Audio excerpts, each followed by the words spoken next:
जय हिंद विद्यार्थी मित्रांनो, स्वागत आहे तुमचं विशाल मराठी आपल्या एज्युकेशन यूट्यूब चॅनलवरती. मित्रांनो, महाराष्ट्र शासन सामान्य प्रशासन विभाग यांच्यामार्फत आलेली ही नोटीस आज आपण बघणार आहोत. 2024-25 निवड सूची वर्षात पदोन्नती कार्यवाही जलद गतीने करण्याबाबतची ही नोटीस आहे.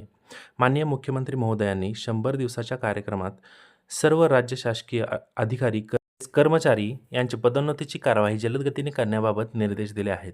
सदर कार्यवाहीचा जलद गतीने आढावा घेण्यासाठी पत्रासोबत जोडलेल्या विवरणपत्रातील आपल्या विभागाच्या अधीनस्थ क्षेत्रीय कार्यालयातील अधिकारी किंवा कर्मचारी यांची पदोन्नतीची माहिती 7 दिवसात सप्रविस उपलब्ध करून द्यावी, ही विनंती केलेली आहे.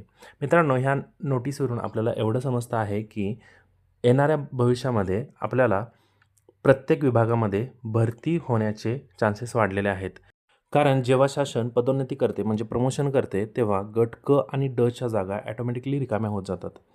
या जागा रिकाम्या झाल्यानंतर आपल्याला फायदा काय होणार आहे, तर मित्रांनो, गट क आणि ड मध्ये ज्या पोलीस शिपायाच्या जागा असतील किंवा एक्साईज डिपार्टमेंटच्या जागा असतील, तहसीलदार कार्यालयामधले जे गट क आणि ड वर्गाचे जे कर्मचारी असतील, त्याच्या भरतीसाठी याचा खूप मोठ्या प्रमाणात आपल्याला उपयोग होणार आहे.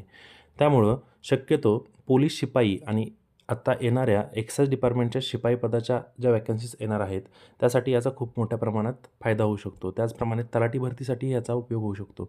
तर मित्रांनो, तयार रहा. येणाऱ्या भरतीसाठी मराठी, बुद्धिमत्ता, इंग्लिश, रिझनिंग हे जे सब्जेक्ट आहेत हे परफेक्ट करून ठेवा.